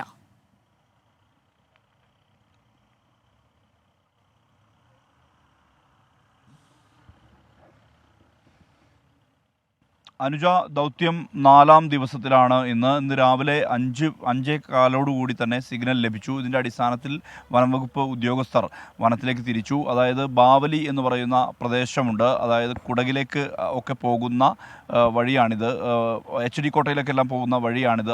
ഇതിനടുത്തുള്ള തോൽപ്പെട്ടി വന്യജീവി സങ്കേതത്തോട് ചേർന്ന് കിടക്കുന്ന ആ പ്രദേശങ്ങളിലായി കടുവയുടെ സാന്നിധ്യം ഉണ്ട് എന്നുള്ള തരത്തിലുള്ള വിവരമാണ് ലഭിച്ചത്. ഇന്നലെ രാത്രിയിൽ ഈ ആന തൊട്ടടുത്തുള്ള നാഗർഹോളെ വന്യജീവി സങ്കേതത്തിൽ നിന്ന് സിഗ്നൽ ലഭിച്ചിരുന്നു. പിന്നീട് നടത്തിയ അന്വേഷണത്തിൽ സിഗ്നൽ വീണ്ടും അത് വയനാട്ടിലേക്ക് തന്നെ, വയനാട് വന്യജീവി സങ്കേതത്തിലേക്ക് തന്നെ, തോൽപ്പെട്ടിയുടെ ഭാഗത്തേക്ക് തന്നെ തിരിഞ്ഞു വന്നു എന്നുള്ള തരത്തിലുള്ള കൃത്യമായ രീതിയിലുള്ള വിവരം ലഭിച്ചു. ഇതിൻ്റെ അടിസ്ഥാനത്തിലാണ് ഇന്ന് രാവിലെ വനംവകുപ്പ് ഉദ്യോഗസ്ഥർ പുറപ്പെട്ടത്. പക്ഷേ വനംവകുപ്പ് ഉദ്യോഗസ്ഥർക്ക് ഈ ആനയുടെ അടുത്തേക്ക് എത്താൻ കഴിഞ്ഞിട്ടില്ല എന്നുള്ള തരത്തിലുള്ള വിവരമാണ് നമുക്ക് ഇപ്പോഴും ലഭ്യമാകുന്നത്. എന്തായാലും ഇവർ അന്വേഷണം തുടരുന്നുണ്ട്. ഈ കാടിൻ്റെ ഭൂപ്രകൃതി തന്നെയാണ് ഏറ്റവും വലിയ പ്രതിസന്ധി. അടിക്കാട് വളർന്ന് നിൽക്കുന്ന ഒരു പ്രദേശമാണ്. പ്രത്യേകിച്ച് നാഗർഹോളയിലും തോൽപ്പെട്ടിയിലും എല്ലാം തന്നെ ആ ഒരു സ്വഭാവത്തിലുള്ള പ്രദേശമാണ്. അത്രമാത്രം വലിയ രീതിയിലുള്ള ശ്രമകരമായ ദൗത്യം തന്നെയാണ് വനംവകുപ്പ് നടത്തിക്കൊണ്ടിരിക്കുന്നത്. ഇതിനടുത്തേക്ക് എത്തി ഇതിനെ കീഴടക്കുക, അല്ലെങ്കിൽ ഏതെങ്കിലും ഒരു സന്ദർഭത്തിൽ ഇത് മുന്നിൽ വരുന്ന ഘട്ടത്തിൽ മയക്കുവെടി വെക്കുക എന്നുള്ളൊരു ഓപ്ഷൻ മാത്രമാണ് വനംവകുപ്പ് ഉദ്യോഗസ്ഥരുടെ മുന്നിലുള്ളത്. പക്ഷേ അതിന് കഴിയാത്ത ഒരു സ്ഥിതി നിലവിലുണ്ട്, ഈ സമയം വരെ ഉണ്ട് എന്നുള്ളതാണ് നമ്മൾ മനസ്സിലാക്കുന്നത്. എന്തായാലും ദൗത്യം തുടരുന്നു. ഇവിടെ CCF ഉൾപ്പെടെയുള്ളവർ ഇവിടെ കേന്ദ്രീകരിച്ചുകൊണ്ട് തന്നെ ഈ പ്രവർത്തനത്തിന് ഏകോപനം നടത്തുന്നു. തെർമൽ ക്യാമറ അടക്കമുള്ള സംവിധാനങ്ങൾ, അതായത് വളരെ ദൂരത്തിൽ 2 കിലോമീറ്റർ വരെ അകലത്തിൽ നിന്നുകൊണ്ട് ഇതിനെ കാണാനാകുന്ന വിധത്തിലുള്ള സംവിധാനമാണ് തെർമൽ ക്യാമറ. അതടക്കം ഉപയോഗിച്ചുകൊണ്ടും ഡ്രോൺ വെച്ച് നിരീക്ഷിച്ചും എല്ലാം തന്നെ ഈ ആനയെ കണ്ടെത്താനുള്ള നീക്കമാണ് ഇപ്പോൾ നടന്നുകൊണ്ടിരിക്കുന്നത്. പിടികൂടാൻ കഴിയുമെന്നുള്ള പ്രതീക്ഷയാണുള്ളത്. ഒരു 7 ചതുരശ്ര കിലോമീറ്റർ ചുറ്റളവിൽ ഈ ആനകളുടെ സാന്നിധ്യമുണ്ട്. ഇത് ഇങ്ങനെ ഓടിക്കൊണ്ടിരിക്കുകയാണ് എന്നുള്ളതും പ്രതിസന്ധിയാണ്. മാത്രമല്ല ഇത് പൊന്തക്കാട്ടിൽ ഒളിക്കുന്നത് മൂലം അത് കൃത്യമായ രീതിയിൽ എയിം ചെയ്യാനും അതിനെ ഡാർട്ട് ചെയ്യാനും കഴിയാത്ത ഒരു സ്ഥിതിയുണ്ട്. ഇതെല്ലാം തന്നെ വെല്ലുവിളിയായി തന്നെ നിലകൊള്ളുകയാണ് വനംവകുപ്പിൻ്റെ മുമ്പിൽ. എന്തായാലും മയക്കുവെടി വെക്കാതെ മറ്റൊരു മാർഗവുമില്ല എന്നുള്ളത് തന്നെയാണ് വനംവകുപ്പിൻ്റെ വിലയിരുത്തൽ. കാരണം ഇത് കോൺഫ്ലിക്റ്റ് ആനിമലാണ്. ഒരുപക്ഷെ ഇത് കാട്ടിലേക്ക് അയച്ചാൽ പോലും ഇത് തിരിച്ച് നാട്ടിലിറങ്ങി വലിയ അനിഷ്ട സംഭവങ്ങളിലേക്ക് വഴിതെളിക്കാനുള്ള സാധ്യതയുണ്ട്. അതുകൊണ്ട് തന്നെ മയക്കുവെടി അല്ലാതെ മറ്റൊരു വഴിയുമില്ല എന്നുള്ള തരത്തിലുള്ള വിലയിരുത്തൽ തന്നെയാണ് വനംവകുപ്പിനുള്ളത്. എന്തായാലും ആ നടപടികൾ തുടരുന്നു. അനുജ. ശരി, വേലൂർ മഖ്ന ദൗത്യം 4-ാം ദിവസവും തുടരുന്നു. പക്ഷേ ഒട്ടേറെ അനിശ്ചിതത്വം നിലനിൽക്കുന്നുണ്ട് എന്നുള്ളതാണ്. മറ്റൊരു മോഴയാനയുടെ സാന്നിധ്യമൊപ്പം അടിക്കാട് ഉള്ളത്. അടിക്കാടിലേക്ക് ആന പല സമയത്തും ഓടിയൊളിക്കുന്നുണ്ട്. ഇതൊക്കെ മയക്കുവെടി വയ്ക്കുന്നതിൽ വിഘാതമാകുന്നുണ്ട് എന്നുള്ളതാണ്. സുർജിത്ത് അയ്യപ്പത്താണ് ബാവലിയിൽ നിന്ന് ഏറ്റവും പുതിയ വിവരങ്ങൾ നൽകിയത്. അതിനിടെ സംസ്ഥാനത്ത് മലയോര മേഖലയിൽ വന്യജീവി ശല്യം അതിരൂക്ഷമാകുന്നു എന്ന വാർത്തയും ഇന്ന് പുറത്തുവരുന്നു. വയനാട് പടമലയിലും പുൽപ്പള്ളി സുരഭിക്കവലയിലും കടുവാഭീതി. പടമല പള്ളിക്ക് സമീപമാണ് കടുവയെ കണ്ടത്. ദിവസങ്ങൾക്ക് മുൻപ് കാട്ടാന ആക്രമണത്തിൽ കൊല്ലപ്പെട്ട അജീഷിന്റെ വീടിനടുത്താണ് പടമല പള്ളി. കടുവയുടെ കാൽപ്പാടുകൾ വ്യക്തമല്ലെന്നും കൂടുതൽ പരിശോധന നടത്തുമെന്നും ഫോറസ്റ്റ് റേഞ്ച് ഓഫീസർ രാകേഷ് പ്രതികരിച്ചു. ഭയങ്കര അമർന്ന ഒരച്ച കേട്ടത് ഇന്നലെ. അത് ആട്ടിൻകൂട്ടിൽ ഞാൻ നിൽക്കുമ്പോഴാണ് കേട്ടത്. എന്നിട്ട് ഞാൻ പുറത്തിറങ്ങി വന്ന് നോക്കി, എന്നിട്ടൊന്നും കണ്ടില്ല. കരിയിൽ അനങ്ങുന്ന ഒച്ച കേട്ടിട്ടുണ്ടായി. പുറത്തേക്ക് ഇറങ്ങാൻ പറ്റില്ലാത്ത ഒരു അവസ്ഥയാണ് ഇപ്പോൾ ഞങ്ങൾക്ക്. ഭയങ്കര ഭീതി നിറഞ്ഞ ഒരു അനുഭവം. അത് കാരണം കൊണ്ട് വിറകിന് പോലും പറമ്പിലേക്ക് കയറി പോകാറില്ല. അപ്പോൾ അവർ കണ്ടു എന്ന് പറയുന്നു 3 പേര്. അപ്പോൾ നോക്കാം, ഞങ്ങൾ കൂടി സെർച്ച് ചെയ്തിട്ട് പോയിട്ട്. ഇവിടെ ഈ കാടിനോട് ചേർന്നുള്ള ഭാഗമാണ്. ഇവിടെ കടുവയുടെ ഒരു പ്രശ്നം 54 ഭാഗത്തുണ്ട്. അതങ്ങനെ പ്രശ്നമുള്ള ഇതായിട്ട് തോന്നിയിട്ടില്ല. അപ്പോൾ ഞങ്ങൾ സെർച്ച് ചെയ്യട്ടെ, എന്താണെന്ന് കൺഫേം ചെയ്തിട്ട് പറയാം. നമുക്കിവിടെ ഒണ്ടയങ്ങാടി ഉണ്ട്. ഒണ്ടയങ്ങാടി ഫോറസ്റ്റാണ്. പിന്നെ ഈ വൈൽഡ് ലൈഫിൻ്റെ ഏരിയ വരുന്നുണ്ട്. കാട്ടിക്കുളം ഭാഗം വരുന്നുണ്ട്. ഞങ്ങൾ ഇന്നോട്ട് 2 ടീം പെട്രോളിംഗ് കൂടെ എന്തായാലും ഉണ്ടാവും. രാത്രി പെട്രോളിംഗ്, ഫുൾ ടൈം പെട്രോളിംഗ് ഉണ്ടാവും. വെപ്പൺസ് ഇറക്കം ഉണ്ടാവും. അപ്പോൾ എന്തെങ്കിലും ഇൻഫർമേഷൻ കിട്ടുകയാണെങ്കിൽ ഞങ്ങൾ ഉടനെ അറിയിക്കാം. ഓൾറെഡി പാസ് ചെയ്തിട്ടുണ്ട്, അവരോട് പറഞ്ഞിട്ടുണ്ട്. ഫുൾ ടൈം ഞങ്ങൾ ഉണ്ടാവും, അവിടെ പെട്രോളിംഗ് ഉണ്ടാവും. പുൽപ്പള്ളിയിൽ ഇറങ്ങിയ കടുവയെ പിടികൂടാൻ തയ്യാറാകുന്നില്ലെന്നാരോപിച്ച് വനംവകുപ്പ് ഉദ്യോഗസ്ഥരെ നാട്ടുകാർ തടഞ്ഞുവെച്ചു. ചെതലയം റേഞ്ച് ഓഫീസർ ഉൾപ്പെടെയുള്ളവർക്കെതിരെയാണ് പ്രതിഷേധം. ജനപ്രതിനിധികൾ അടക്കമുള്ളവരാണ് ഉദ്യോഗസ്ഥരെ തടഞ്ഞുവെച്ചത്.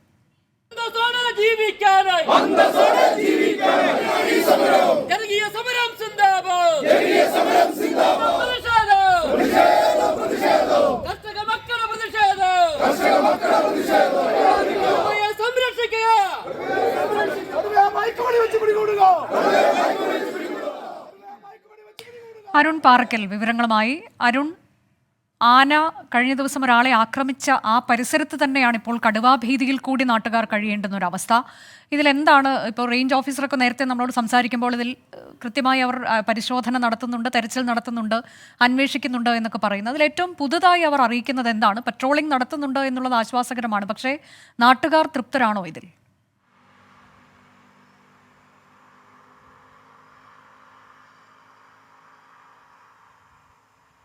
അനുജ, നാട്ടുകാർ തൃപ്തരല്ല, നാട്ടുകാർ ഭീതിയിലാണ് എന്ന് വേണം പറയാം. പ്രത്യേകിച്ച് വയനാട് ഇപ്പോൾ പൂർണ്ണമായും വന്യജീവി ഭീഷണിയിലായിരിക്കുന്നു എന്നുള്ളതാണ്. ഈ മഗ്നയ്ക്ക് പുറമെ, ബേലൂർ മഗ്നയ്ക്ക് പുറമെ അതിന് പിന്നാലെ കടുവകൾ കൂടി വയനാട് ജില്ലയുടെ പല ഭാഗങ്ങളിലും കണ്ടതായി നാട്ടുകാർ പറയുന്നുണ്ട്. ഇന്നിപ്പോൾ ഏറ്റവും ഒടുവിൽ പടമലയിലാണ് കടുവയെ കണ്ടതായി നാട്ടുകാർ പറയുന്നത്. രാവിലെ 6:30യോടുകൂടി പള്ളിയിലേക്ക് പോകുന്ന പ്രദേശവാസി തന്നെയായ വെണ്ണമറ്റത്ത് ലിസിയാണ് ഈ കടുവയെ കണ്ടത്. തൊട്ടടുത്തുള്ള അയൽക്കാരനും കടുവയെ കണ്ടതായി പറയുന്നു. വലിയ രീതിയിലുള്ള ഒരു കടുവയുടെ ചിത്രം, റോഡ് ചാടിക്കടന്നു പോകുന്ന, കാട്ടിലേക്ക് പോകുന്ന കടുവയുടെ ചിത്രം, അത് പള്ളിയിലെ CCTV ദൃശ്യങ്ങളിൽ നിന്ന് വ്യക്തമായിരുന്നു. വലിയ രീതിയിലുള്ള പ്രതിഷേധം നാട്ടുകാരുടെ ഭാഗത്ത് നിന്ന് തുടർച്ചയായി ഉണ്ടാവുകയാണ്. ഇന്നിപ്പോൾ വൈകിട്ട് 7 മണിക്ക് പന്തംകുളത്തി പ്രതിഷേധം കൂടി ആ പ്രദേശത്ത്, പടമല പ്രദേശത്ത് ഉണ്ടാവുമെന്ന് നാട്ടുകാർ അറിയിച്ചിട്ടുണ്ട്. അങ്ങനെ പ്രതിഷേധ സാഗരമാകുന്നു. ഈ വന്യജീവി ആക്രമണങ്ങളെ പ്രതിരോധിക്കാൻ വനം വകുപ്പ് തയ്യാറാകണം, സർക്കാർ തയ്യാറാകണമെന്നാവശ്യപ്പെട്ട് പ്രതിഷേധക്കടലാകുന്നു വയനാട് ജില്ലയുടെ പല ഭാഗങ്ങളും. പ്രത്യേകിച്ച് ഈ മാനന്തവാടി, പുൽപ്പള്ളി തുടങ്ങിയ ഭാഗങ്ങൾ എന്ന് വേണം പറയാൻ. ഈ റേഞ്ച് ഓഫീസർ, വനം വകുപ്പ് ഉദ്യോഗസ്ഥർ സ്ഥലത്തെത്തുന്നുണ്ട്. അവർ സുരക്ഷിതമായ എല്ലാ കാര്യങ്ങളും ചെയ്യുന്നു എന്ന് പറയുന്നു. പട്രോളിംഗ് ഉൾപ്പെടെയുള്ള കാര്യങ്ങൾ നടത്തുന്നു. വെപ്പൺസ് ഉപയോഗിക്കും എന്നതടക്കമുള്ള കാര്യങ്ങൾ റേഞ്ച് ഓഫീസർമാർ പറയുന്നുണ്ടെങ്കിലും അത് എത്രത്തോളം ശാശ്വതമാണ് എന്നതാണ് നാട്ടുകാർ ചോദിക്കുന്നത്. പുൽപ്പള്ളി സുരഭിക്കവല ഭാഗത്ത് കഴിഞ്ഞ 1 മാസത്തിലധികമായി ഈ കടുവ ശല്യം തുടരുകയാണ്. കടുവയെ പല സമയങ്ങളിലും ആളുകൾ കണ്ടിട്ടുണ്ട്. ഇന്നലെ രാത്രിയിൽ ഒരു വീട്ടമ്മ കടുവയെ പേടിച്ചു എന്ന് പറഞ്ഞുകൊണ്ടാണ് വനം വകുപ്പ് ഉദ്യോഗസ്ഥരെ ഈ സുരഭിക്കവലയിൽ വെച്ച് നാട്ടുകാർ തടയുന്ന ഒരു സാഹചര്യം ഉണ്ടായത്. ഇന്ന് വീണ്ടും സുരഭിക്കവലയിൽ വെച്ച് ചർച്ചയുണ്ടായി. റേഞ്ച് ഓഫീസറെ അവർ തടഞ്ഞു വെക്കുന്ന ഒരു സാഹചര്യമുണ്ടായി. റേഞ്ച് ഓഫീസറെയും പഞ്ചായത്ത് പ്രസിഡന്റിനെയും ഉൾപ്പെടെയുള്ളവർ തടഞ്ഞു വെക്കുന്ന ഒരു സാഹചര്യവും ഉണ്ടായി. എന്തായാലും പ്രതിഷേധക്കടലാവുകയാണ് വയനാട് ജില്ലയുടെ പല ഭാഗങ്ങളും എന്ന് വേണം പറയാൻ. വനം വകുപ്പിന് കൃത്യമായൊരു നടപടിയിലേക്ക് കടക്കാൻ കഴിയുന്നില്ല. ഈ കടുവയെ മയക്കുവെടി വെച്ച് പിടികൂടാനോ അല്ലെങ്കിൽ ഈ കടുവയെ കൊന്നുകളയാനോ ഉള്ള അടക്കമുള്ള കാര്യങ്ങളിലേക്ക് വനം വകുപ്പ് കടക്കണം എന്നതാണ് നാട്ടുകാരുടെ ഒരു ആവശ്യം. ജീവികളെ വനം വകുപ്പ് നാട്ടുകാർ വളർത്തുന്ന ആട്, പശു ഉൾപ്പെടെയുള്ള മൃഗങ്ങളെ ഈ കടുവകൾ ആക്രമിക്കുന്നു, കൊലപ്പെടുത്തുന്നു എന്ന് നാട്ടുകാർ ആരോപിക്കുന്നുണ്ട്. ഇതിന് കൃത്യമായൊരു നഷ്ടപരിഹാരം ലഭിക്കുന്നില്ല എന്നും നാട്ടുകാർ പറയുന്നു. എന്തായാലും ഈ കടുവ ശല്യം വർദ്ധിച്ചു വരികയാണ്. പ്രത്യേകിച്ച് ഈ കർണാടക ബോർഡറിലാണ് ഇത്തരത്തിലുള്ള കടുവ ശല്യം വർദ്ധിച്ചു വരുന്നത്. അതിന് ശാശ്വതമായൊരു പരിഹാരം വേണമെന്നാണ് നാട്ടുകാരുടെ ആവശ്യം. അനുജ. ശരി, വയനാട്ടിൽ വിവിധ മേഖലകളിൽ കടുവാ ഭീതി കൂടിയുണ്ട് എന്നുള്ള ഏറ്റവും പുതിയ വിവരമാണ് ഇന്നിപ്പോൾ പുറത്തു വന്നത്. ഡൽഹി ചലോ മാർച്ചിൽ നിന്ന് പിന്നോട്ടില്ലെന്ന് കർഷക സംഘടനകൾ. ഹരിയാന അതിർത്തിയിൽ തങ്ങുന്ന കർഷകർ പോലീസിന്റെ പ്രതിബന്ധങ്ങൾ മറികടന്ന് ഡൽഹിയിലേക്ക് നീങ്ങുമെന്ന് പ്രഖ്യാപിച്ചു. ശംഭു അതിർത്തിയിൽ വീണ്ടും സംഘർഷമുണ്ടായി. കർഷകർക്ക് നേരെ പോലീസ് കണ്ണീർ വാതകം പ്രയോഗിച്ചു. പഞ്ചാബ് ഹരിയാന അതിർത്തിയിലേക്കും ഇന്ന് കൂടുതൽ കർഷകരെത്തും. ഹരിയാനയിലെ 7 ജില്ലകളിൽ ഇന്റർനെറ്റ് നിരോധനം നീട്ടി. അതിനിടെ കർഷക സംഘടനകളെ കേന്ദ്ര സർക്കാർ വീണ്ടും ചർച്ചയ്ക്ക് വിളിച്ചു. കർഷകർക്ക് പിന്തുണ പ്രഖ്യാപിച്ച് മറ്റന്നാൾ രാജ്യവ്യാപകമായി പ്രതിഷേധ സംഗമങ്ങൾ നടത്താൻ കോൺഗ്രസ് തീരുമാനിച്ചു. നിതിൻ അംബുജൻ ഏറ്റവും പുതിയ വിവരങ്ങളുമായി. നിതിൻ, ഏത് തരത്തിലേക്കാണ് സമരം കർഷകർ കടുപ്പിച്ചിട്ടുള്ളത്? എങ്ങനെയൊക്കെയാണ് പ്രതിരോധം തീർത്തത് സർക്കാർ ഈ സമരക്കാർക്കെതിരെ?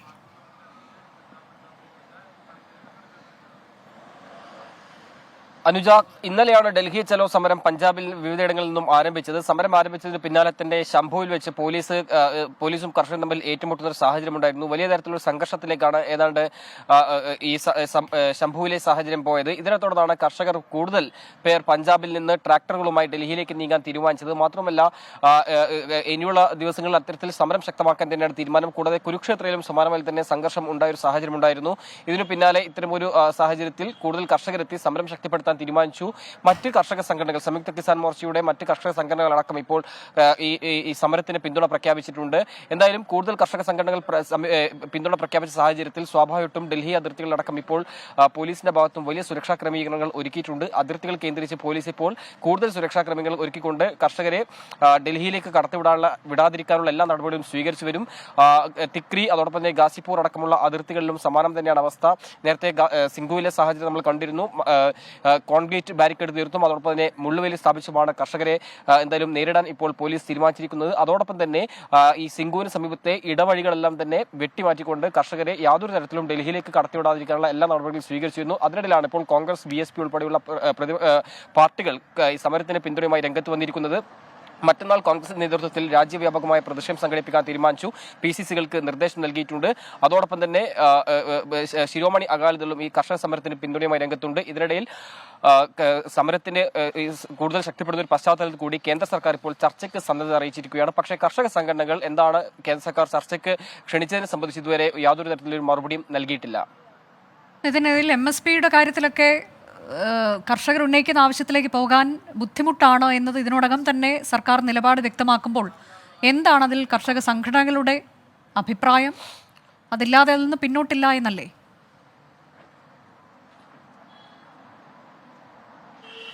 അനുജ, സമരത്തിന്റെ തലേനാൾ തന്നെ കർഷകരും അതോടൊപ്പം തന്നെ മന്ത്രിതല സമിതിയുമായി ചർച്ച നടത്തിയിരുന്നു. ഈ MSP എന്ന കാര്യത്തിൽ തന്നെയാണ് കർഷകർ ഏറ്റവും പ്രധാനമായും ആവശ്യം ഉന്നയിച്ചത്. എന്നാൽ മറ്റു പല ആവശ്യങ്ങളിലും ഒരു നീക്കുപോക്കിനെ കർഷകരും അതോടൊപ്പം തന്നെ സംസ്ഥാന സർക്കാരും കേന്ദ്ര സർക്കാരും തയ്യാറായിരുന്നു. പക്ഷേ അതിലൊരു തരത്തിൽ പോലും അംഗീകരിക്കാൻ കഴിയില്ല. MSPയുടെ കാര്യത്തിൽ തന്നെയാണ് കർഷകർ ഏറ്റവും പ്രധാനമായി ഈ ആവശ്യം ഉന്നയിക്കുന്നത്. നമുക്കറിയാം 2021 ഈ സമരം അവസാനിപ്പിച്ച ഘട്ടത്തിൽ തന്നെ MSPയുടെ കാര്യത്തിൽ തീരുമാനം വേണമെന്ന് കർഷകർ ആവശ്യപ്പെട്ടിരുന്നു. അന്നെല്ലാം തന്നെ സർക്കാർ അത് അനുഭാവപൂർവ്വം പരിഗണിക്കാമെന്നായിരുന്നു വ്യക്തമാക്കിയത്. പിന്നീട് പല സംസ്ഥാനങ്ങൾ കേന്ദ്രീകരിച്ച് കർഷകരുടെ സമരം നടന്നു വരികയായിരുന്നു. ഇപ്പോൾ ഏറ്റവും ഒടുവിലാണ് കർഷകർ ഇപ്പോൾ MSPയുടെ കാര്യം ഉന്നയിച്ചുകൊണ്ട് തെരുവിൽ ഇറങ്ങിയിരിക്കുന്നത്. എന്തായാലും കർഷകർ ഉന്നയിക്കുന്ന എല്ലാ വശങ്ങളും പരിശോധിക്കാം എന്ന് തന്നെയാണ് ഇപ്പോൾ ചർച്ചയ്ക്ക് വിളിച്ചുകൊണ്ട് കേന്ദ്ര കൃഷിമന്ത്രി അർജുൻ മുണ്ടെ അറിയിച്ചിരിക്കുന്നത്. എന്നാൽ കർഷകർ ഇതുമായി ബന്ധപ്പെട്ട് നിലപാട് ഇതുവരെ വ്യക്തമാക്കിയിട്ടില്ല. ഇനി MSPയുടെ കാര്യത്തിൽ ഒരു വിട്ടുവീഴ്ചയ്ക്കും തയ്യാറില്ലെന്ന് കർഷകർ പ്രഖ്യാപിച്ച സാഹചര്യത്തിൽ കർഷകരെ ഏത് വിധേനയും ഈ ചർച്ചയിലൂടെ പരിഹരിച്ച് സമരം അവസാനിപ്പിക്കാനുള്ള നിലപാട് തന്നെയാകും കേന്ദ്ര സർക്കാർ സ്വീകരിക്കുക. കാരണം ലോക്സഭാ തെരഞ്ഞെടുപ്പ് വരാനിരിക്കുന്ന പശ്ചാത്തലത്തിൽ പഞ്ചാബ്, ഹരിയാന,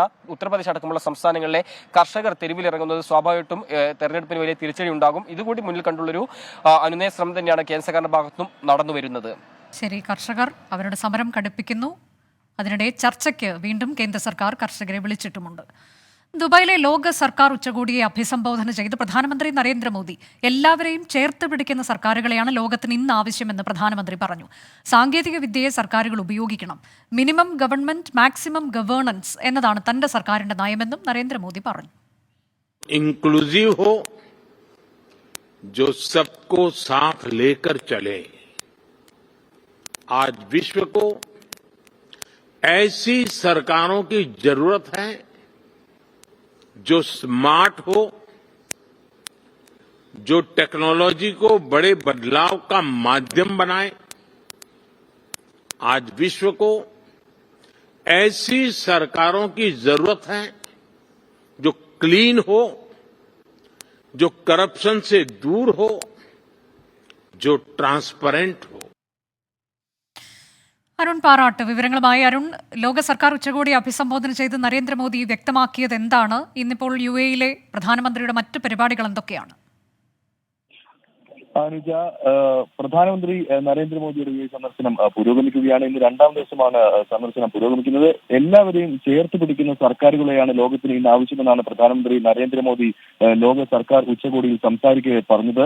സർക്കാരുകളെല്ലാം അഴിമതിയില്ലാത്തതും അതോടൊപ്പം തന്നെ സുതാര്യവുമായിരിക്കണം.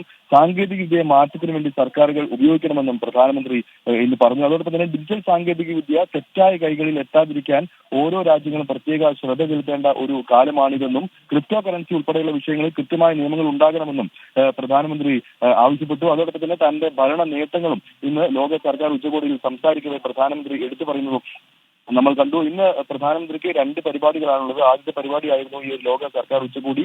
ഈ ലോക സർക്കാർ ഉച്ചകോടി വേദിയിൽ വെച്ച് UAE ഭരണാധികാരികളുമായും അദ്ദേഹം ചർച്ച നടത്തുന്നത് നമ്മൾ കണ്ടു. UAE വൈസ് പ്രസിഡന്റ് ഉൾപ്പെടെയുള്ള UAE ഭരണാധികാരികളുമായി അദ്ദേഹം ഇന്ന് കൂടിക്കാഴ്ച നടത്തി. ഇനിയിപ്പോൾ അദ്ദേഹത്തിന്റെ ആയിട്ടുള്ളത് അബുദാബിയിലുള്ള BATS ഹിന്ദു മന്ദിർ ഉദ്ഘാടനം ഭക്തർക്ക് സമർപ്പിക്കുകയാണ്. ഇതിനായി വൈകുന്നേരത്തോടു കൂടി പ്രധാനമന്ത്രി നരേന്ദ്രമോദി അബുദാബിയിലെത്തും.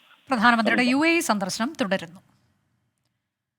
മാസപ്പടി വിവാദത്തിൽ ഉൾപ്പെട്ട CMRL-നുള്ള കരിമണൽ ഖനനാനുമതി റദ്ദാക്കിയത് 2023 ഡിസംബറിൽ. മാസപ്പടി വിവാദത്തിന് ശേഷമാണ് കരാർ റദ്ദാക്കിയത്. 2019 കേന്ദ്ര നിയമപ്രകാരം തന്നെ കരാർ റദ്ദാക്കാമായിരുന്നു. എന്നാൽ കരാർ റദ്ദാക്കിയത് 2023 ഡിസംബർ 18-നാണ്. ഉത്തരവിന്റെ പകർപ്പ് 24-ന് ലഭിച്ചു. ഷഫീദ് റാവുത്തർ വിവരങ്ങളുമായി. ഷഫീദ്, നേരത്തെ ഡോക്ടർ മാത്യു കുഴൽനാടൻ പറഞ്ഞിരുന്നത് CMRL-നെ സഹായിക്കുന്നത് മുഖ്യമന്ത്രിയാണ് എന്നതാണ്. ഇപ്പോൾ ഒരു കേന്ദ്ര നിയമം ഉണ്ടായിരുന്നു എങ്കിൽ പോലും അത് 2019 ഇറങ്ങിയിട്ട് പോലും റദ്ദാക്കാതെ വീണ്ടും കാത്തിരുന്ന് 4 വർഷങ്ങൾക്ക് ശേഷം മാത്രം, അതും ഈ മാസപ്പടി വിവാദം ഉണ്ടായതിനു ശേഷം ഇത്തരത്തിൽ കരാർ റദ്ദാക്കി എന്ന് ഉള്ള കാര്യങ്ങളാണ് ഇപ്പോൾ പുറത്തു വരുന്നത്. അതിന്റെ രേഖകളടക്കം പുറത്തു വരുമ്പോൾ എത്രത്തോളം പ്രാധാന്യമുണ്ടതിന്? അനുജ, മാത്യു കുഴൽനാടൻ ഇന്നലെ ആരോപിച്ച കാര്യങ്ങൾക്ക് ശക്തി പകരുന്ന വിവരങ്ങളാണ് ഇപ്പോൾ പുറത്തു വരുന്നത്. ഏറ്റവും പ്രധാനപ്പെട്ട കാര്യമായി നമുക്ക് ചൂണ്ടിക്കാണിക്കാനുള്ളത് 2019 തന്നെ കേന്ദ്ര സർക്കാർ മൈനിങ് നിയമങ്ങളിൽ ഭേദഗതി വരുത്തിയിരുന്നു. അത് അമെന്റ്മെന്റായി പുറത്തിറങ്ങുകയും റൂളുകൾ അടക്കമുള്ള കാര്യങ്ങൾ അത് വരുത്തുകയും ചെയ്തു. എന്നാൽ 2023 ഓഗസ്റ്റ് മാസമാണ് മാസപ്പടി വിവാദം സംബന്ധിച്ചിട്ടുള്ള വിവരങ്ങൾ പുറത്തു വരികയും അത് സംബന്ധിച്ചിട്ട് അന്വേഷണ വിവരങ്ങളും അതേപോലെ തന്നെ അന്വേഷണത്തിന്റെ കൂടുതൽ കാര്യങ്ങളും പുറത്തേക്ക് അറിയുകയും ചെയ്തത്. അതിനുശേഷം മാത്രമാണ് ഈ CMR-നുള്ള ഖനന അനുമതി റദ്ദാക്കിയെന്നുള്ളതാണ് ഈ ഉത്തരവ് തെളിയിക്കുന്ന ഏറ്റവും പ്രധാനപ്പെട്ട കാര്യമായി നമുക്ക് ചൂണ്ടിക്കാണിക്കാനുള്ളത്.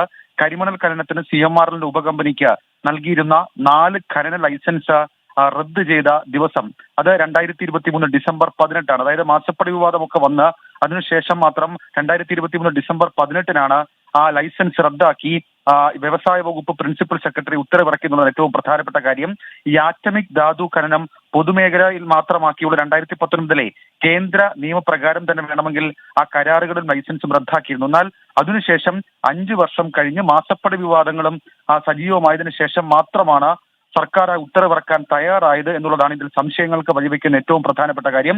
സ്വാഭാവികമായും മാസപ്പടി വിവാദത്തിൽ മുഖ്യമന്ത്രി നിലവിൽ ഇപ്പോൾ നടത്തിയിരിക്കുന്ന വിശദീകരണത്തിനപ്പുറം ഈ വിഷയത്തിൽ എന്ത് പറയും അല്ലെങ്കിൽ എന്ത് ന്യായീകരണം ഉണ്ടാകുമെന്നുള്ളത് ഏറ്റവും ശ്രദ്ധേയമായിട്ടുള്ള കാര്യമാണ്. 2019 കേന്ദ്ര സർക്കാരിന്റെ നിയമം വരുന്നു, 2023 ഓഗസ്റ്റ് മാസം മാസപ്പടി വരുന്നു.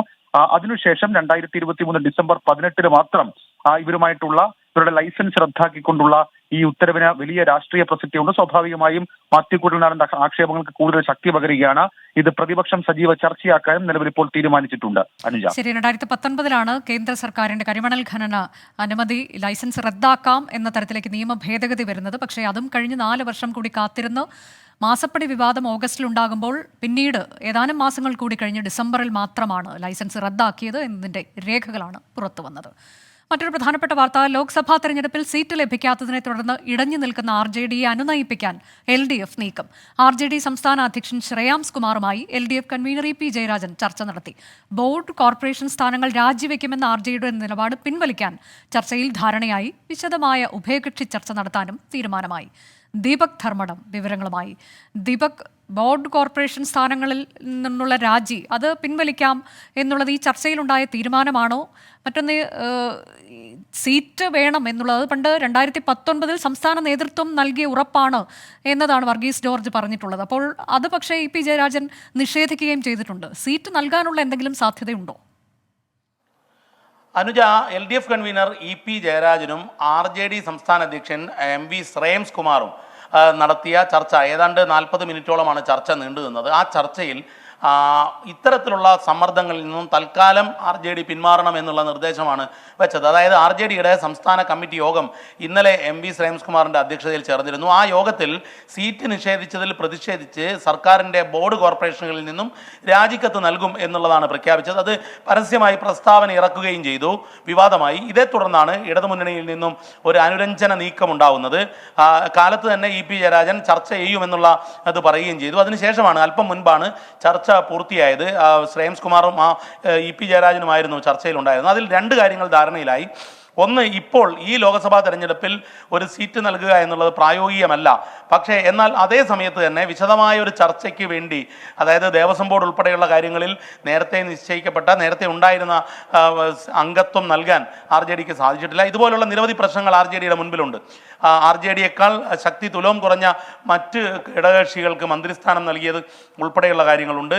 മാത്രമല്ല RJDയുടെ മന്ത്രി, RJDയുടെ പ്രതിനിധിയായുള്ള മന്ത്രി MLAക്ക് മന്ത്രിസ്ഥാനം നൽകിയില്ല എന്നുള്ള പരാതിയുണ്ട്. ഈ പരാതികളെല്ലാം വിശദമായ ഉഭയകക്ഷി ചർച്ചയിൽ തീരുമാനിക്കാം എന്ന് പറയുകയും ചെയ്തു. അത് അധികം വൈകാതെ RJDയുടെ കൂടി സമയം നോക്കി ഒരു തീരുമാനത്തിലേക്ക് പോകാം. CPIM സംസ്ഥാന സെക്രട്ടറി MV ഗോവിന്ദൻ മാസ്റ്ററും ചർച്ചയിൽ ഉണ്ടാകണമെന്ന് ശ്രേയാംസ് കുമാർ മുന്നോട്ട് വെച്ചു എന്നുള്ളതാണ് നമുക്ക് അറിഞ്ഞത്. അത് EP ജയരാജൻ അംഗീകരിച്ചു. CPMന്റെ പ്രധാന നേതാക്കളുമായി RJDയുടെ ചർച്ച വൈകാതെ ഉണ്ടാകും. ഇത്തരമൊരു ധാരണയുടെ അടിസ്ഥാനത്തിലാണ് ഈ ബോർഡ് കോർപ്പറേഷൻ പദവികൾ രാജിവെക്കുന്നത്. തൽക്കാലം ആ തീരുമാനം പ്രസ്യൂ ചെയ്യേണ്ട, മുന്നോട്ട് കൊണ്ടുപോകേണ്ട എന്ന ധാരണയിൽ എത്തിയിരിക്കുന്നത്. ഏതായാലും ഇടതുമുന്നണിയിലെ ഒരു കലാപത്തിൻ്റെ, ഒരു കലഹത്തിൻ്റെ സാധ്യത അടയ്ക്കാൻ വേണ്ടി EP ജയരാജൻ കൺവീനർ തന്നെ നേരിട്ട് RJD പ്രസിഡന്റ് ശ്രേയാംസ് കുമാറിനെ വിളിച്ച് ചർച്ച ചെയ്യുകയായിരുന്നു. AKG സെന്ററിൽ വെച്ചായിരുന്നു 40 മിനിറ്റോളം നീണ്ട ചർച്ച നടന്നത്. അനുജ, ശരി, സീറ്റ് ആവശ്യത്തിൽ RJDയുമായി ഇടഞ്ഞു നിൽക്കുന്ന RJDയുമായി ഇപ്പോൾ ഉഭയകക്ഷി വിശദമായ ചർച്ചയിലേക്ക് കടക്കാനുള്ള തീരുമാനത്തിലാണ് എത്തിയിരിക്കുന്നത്. എന്നാൽ സീറ്റ് നൽകാനുള്ള സാധ്യതയില്ല. പക്ഷേ ബോർഡ് കോർപ്പറേഷൻ സ്ഥാനങ്ങളിൽ നിന്നുള്ള രാജി അത് പിൻവലിക്കാൻ നിലവിൽ RJD സമ്മതിച്ചിട്ടുണ്ട്. 2 ആഴ്ചയ്ക്കകം KSRTCയിലെ പെൻഷൻ കുടിശ്ശിക തീർപ്പാക്കുമെന്ന് സർക്കാർ ഹൈക്കോടതിയെ അറിയിച്ചു. സഹകരണ സംഘത്തിൽ നിന്നുള്ള കൺസോർഷ്യം വഴിയാകും തുക കണ്ടെത്തുക. ചീഫ് സെക്രട്ടറി V വേണു ഓൺലൈനായി കോടതിയിൽ ഹാജരായി. ജസ്റ്റിസ് ദേവൻ രാമചന്ദ്രന്റെ ബെഞ്ചാണ് ഹർജി പരിഗണിച്ചത്. ശ്രീകാന്ത് വിവരങ്ങളുമായി. ശ്രീകാന്ത്, KSRTC പെൻഷൻ കുടിശ്ശികയുടെ കാര്യത്തിൽ സർക്കാർ എന്തുറപ്പാണ് ഹൈക്കോടതിയിൽ നൽകിയത്? പെൻഷൻ കുടിശ്ശികയിൽ 2 ആഴ്ചയ്ക്കുള്ളിൽ പരിഹാരം കാണും എന്നാണ് കോർപ്പറേഷൻ ഹൈക്കോടതിയിൽ വ്യക്തമാക്കിയിരിക്കുന്നത്. സഹകരണ സംഘത്തിൽ നിന്നുമുള്ള കൺസോർഷ്യം വഴിയാകും തുക കണ്ടെത്തുകയെന്നും ഇതിനായി ഉത്തരവിറങ്ങിയതായും സർക്കാർ വ്യക്തമാക്കി. ഇക്കാര്യത്തിൽ MOU ഉടൻ ഒപ്പുവെക്കുമെന്നും സർക്കാർ കോടതിയെ അറിയിച്ചിട്ടുണ്ട്. കേസിൽ കോടതി നിർദ്ദേശപ്രകാരം ചീഫ് സെക്രട്ടറി കോടതി മുൻപാകെ ഓൺലൈനിൽ ഹാജരായി. ഗതാഗത സെക്രട്ടറി അവധിയായതിനാൽ ഹാജരായിട്ടില്ല. ജസ്റ്റിസ് ദേവൻ രാമചന്ദ്രന്റെ ബെഞ്ചാണ് കേസ് പരിഗണിച്ചത്. KSRTC പെൻഷൻ കുടിശ്ശിക 2 ആഴ്ചയ്ക്കകം തീർപ്പാക്കുമെന്ന് ഉറപ്പ് സർക്കാർ ഹൈക്കോടതിയെ അറിയിച്ചു. കോട്ടയം പാല മുത്തോലി KSRTC ബസ്സിൽ നിന്ന് ചോർന്ന ഡീസലിൽ കയറി ഇരുചക്ര വാഹനങ്ങൾ മറിഞ്ഞു. പോലീസ് ഉദ്യോഗസ്ഥരടക്കം 3 പേർക്ക് പരുക്കേറ്റു. പാല കാഞ്ഞിരമറ്റം റൂട്ടിൽ സർവീസ് നടത്തുന്ന KSRTC ബസ്സിൽ നിന്നാണ് ഡീസൽ ചോർന്നത്. ടോബി ജോൺസൺ വിവരങ്ങളുമായി. ടോബി, ഈ വാർത്തയുടെ വിവരങ്ങൾ എങ്ങനെയാണ്?